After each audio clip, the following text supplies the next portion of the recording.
with you. I gotta find the Sierra Nevada Timber hat. They are great guys. They do wildfire jobs, hazard jobs. They sent me a hat. I cannot find the thing though. It's my lucky hat too. The last video it was in blew up on me, like 200 and some thousand views.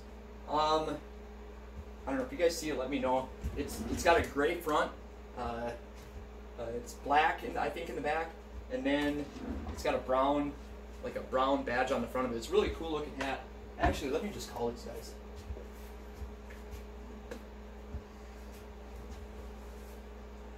Hey guys, what's up? It's John. No, saw's not done. Yeah, you know me. Never on time, right? Right? It's not funny. But anyway, I hate to ask, can you send me a new hat? Dude, I don't know, but I swear to God, it's like my favorite hat. No, for real. Hey man, I really appreciate it. You know what? I can't remember what size hat I wear. Oh, Jesus, dude, I'm an idiot. No, I just realized that hats these days are adjustable. Yeah, probably send me 2 of them, in case I lose the other one too.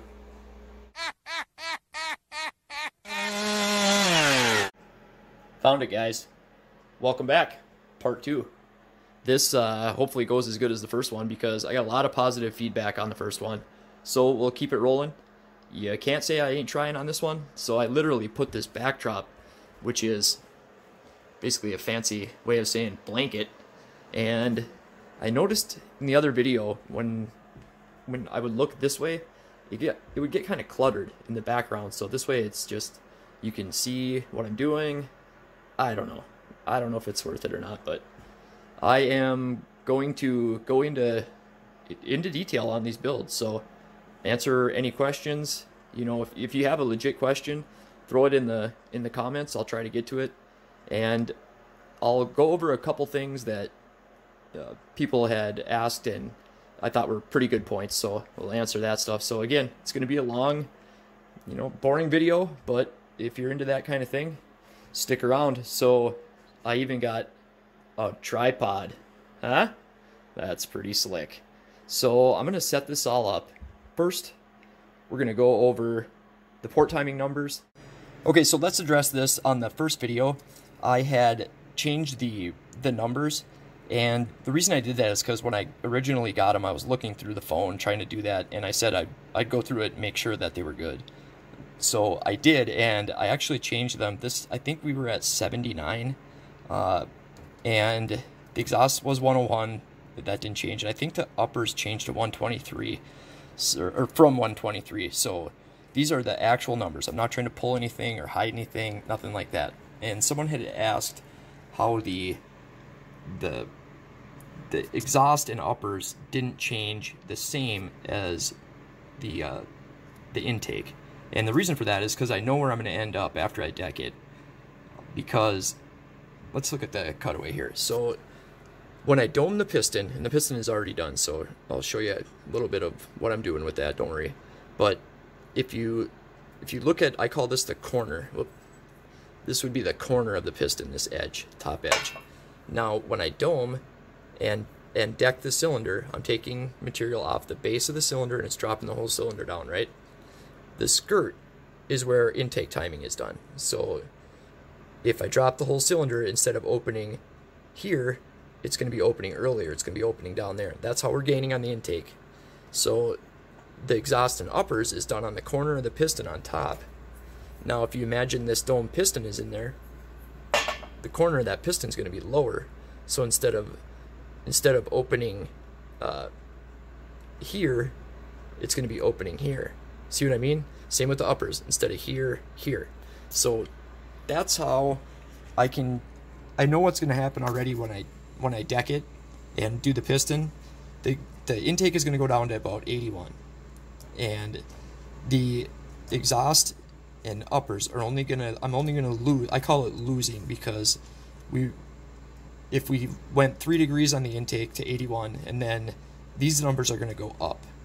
So 101 would become 104, 124, 127, and we're not going to end up there. We're going to end up at 102 and 125. I can pretty much guarantee it. So we're only losing 1 degree here because the intake timing is staying the same from the skirt, and the exhaust and uppers, we're only moving 1 degree, because even though we're lowering the cylinder, we are not changing that much on the corner of the piston. That's where the port timing is done for those. So I know it sounds a little bit confusing if you're not following me, but trust me, it's just another benefit to the dome piston. So let's start off by doming the piston. Okay, so we got the old scale here on grams. It's already teared out, but we're gonna do it anyway. Piston, 661 piston, no wrist pin. I was gonna say they're usually 100, so right on the money. 100 grams. Now, let's see what this thing's like after a diet.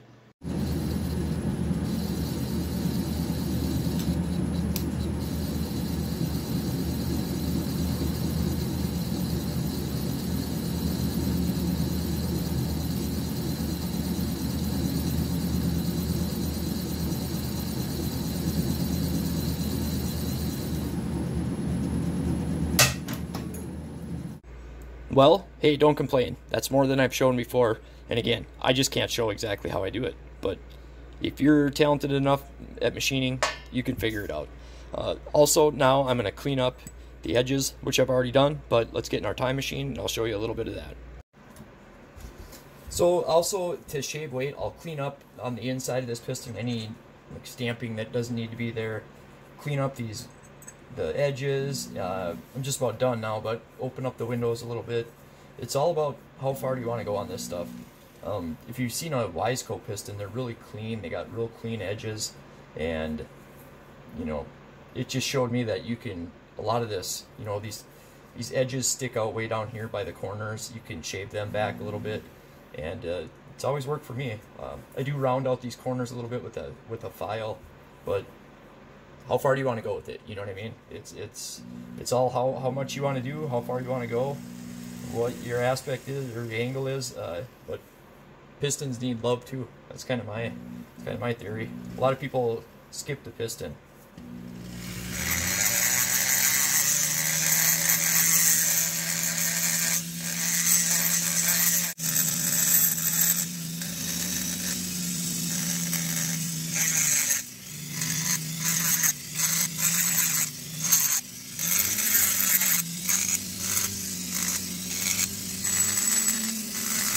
So then I'll take a file and just clean up any real light, you know.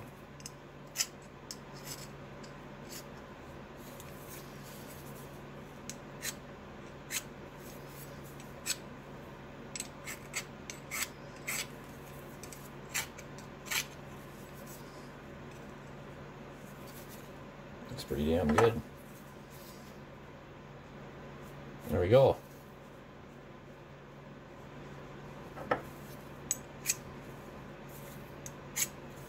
And then I'll take some sandpaper, and I'll kind of clean it up a little bit.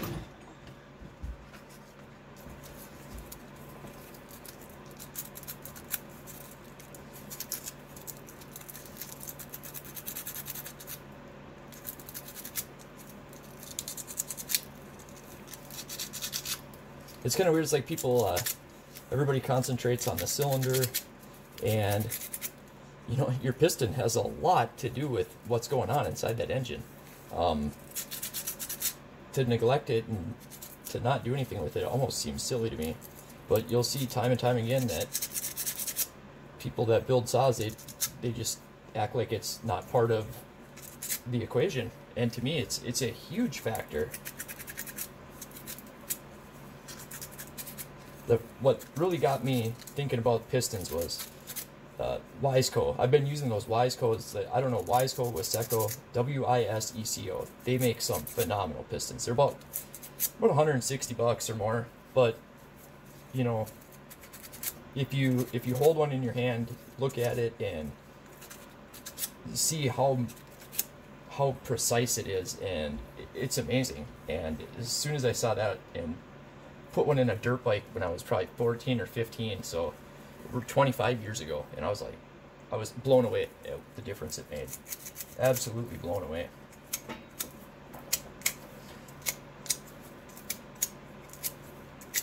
There we go. Looking good. Now let's throw it on the scale. Hopefully, I'm gonna guess 4 to 5 grams is what it shaved, which is, my math is right, 4 or 5%. I mean, I don't even look at it like that. I just say that's 4 grams out of 95, or not 95, out of 100. So that's quite a bit. Let's see what happens. Okay, so here we go. It's all cleaned up. You know, I straighten out these edges, and you know, I really get after it. I put some time into the pistons, and on grams again. And this is what I was talking about, cleaning out the inside. But again, no wrist pain. Gotta blow that dust off. I don't want any weight on there. So here we go. Big money, big money, big money. Oh shit! I was closer to 94, I think, than 95. Hell yeah, I'll take that. So shaved 5 grams. I dig it. All right, let's put this baby in and see where we're at for numbers. Ooh, 95 grams. Hey, I'll take it. Now I am going to show you how I cut the squish the easy way, the way I've always done it, the way I know other people do it. This whole thing of, if you don't use a faceplate and a boring bar and all that and be a high-level machinist, I ain't all about that. I'm all about getting these saws done, getting it done so it works, being consistent, and not spending an hour or more. I think it's foolish to say that if someone can do something in 15 minutes that takes an hour and a half, that they're a hack for saving time. I think it's crazy, but whatever. Apparently I'm a hack because I don't use a boring bar and all that, and I tell you what, I think it's the other way around, but hey, it is what it is. But here we go. I'm going to show you something that will make it so easy for you that you'd never even want to try it with a boring bar. Honestly, this does the same damn thing, and it's so simple. Check it out. I have my mandrel basically chucked up in the jaws and centered. Now what I'm going to do is use this to cut my squish band, because especially on this build, I do not need to take much material out of the squish. I take quite a bit off of the top of the piston, so I'm basically just making my edge meet on both sides, so I know that I've cut enough material out to have the angle I want, if that makes sense. And the way I'm going to do this is already cut at this angle, so I put the cylinder on it, and then I'm going to set you down here. This is the tailstock and live center.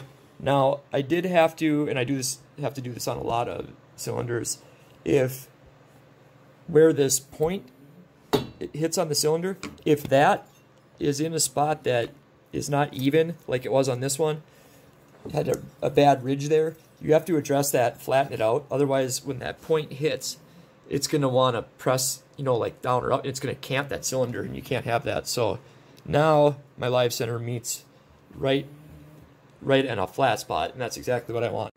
Okay, so now I had to get a different bit, and I locked it down. Now I basically put pressure on my tailstock, my live center. I go to the back of the lathe, and I turn this thing by hand.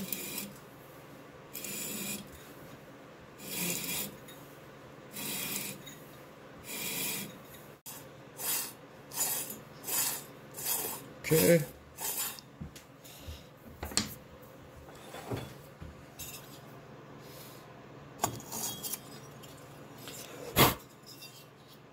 So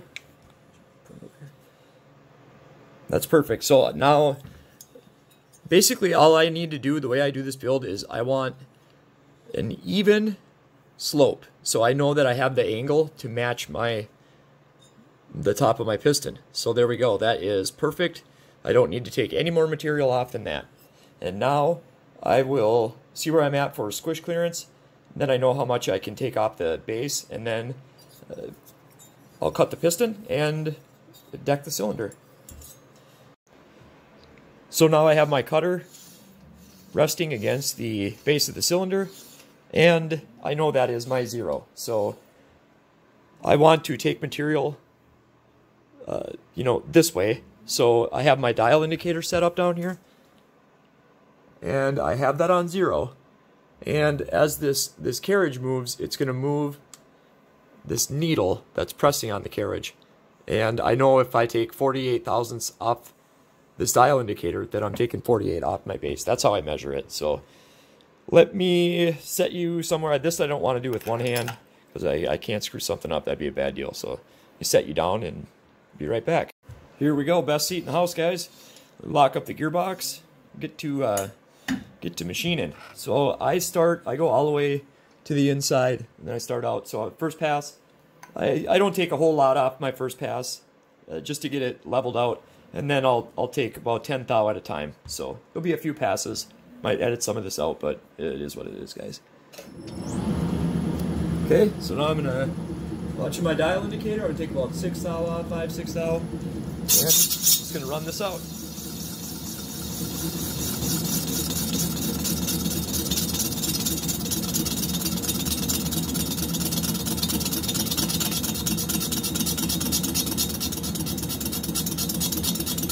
Oh, damn it. Well, thanks for bailing on me, guys. Yeah, I swear to God, every time I'm trying to do this and record it, something happens. But so that was my first pass. Took like 6, and you guys decided to fall on the floor. This one I'm going to take a little more and take about 10 thou off this time.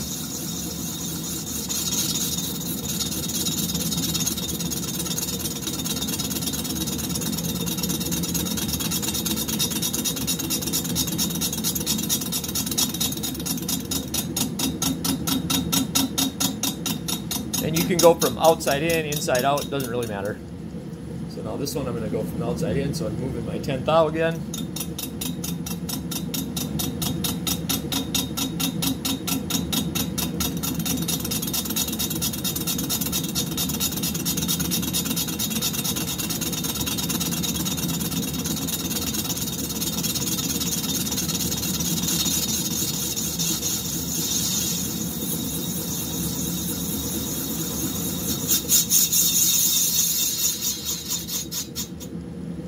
Okay.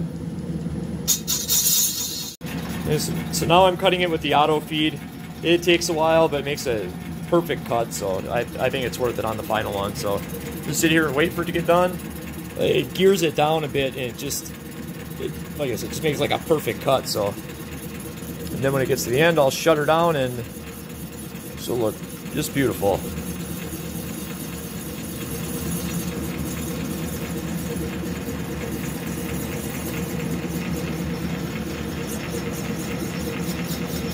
Perfect.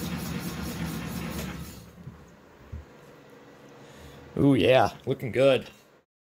All right, let's leave it at that for this one. I'm going to keep these shorter. It seems like the videos are doing a lot better. The first part of this series did really well. Got a lot of good feedback. So, you know, that one covered up setting up the wheel and getting the numbers. This one got all the machining. The next video will have all the porting. I might even do a 4th video with the heat cycles and head-to-head. So I appreciate you guys. Check out Sierra Nevada Timber if you're on Instagram. And thank my man Colm for the new intro. That was pretty cool. Thanks, guys. See you next time.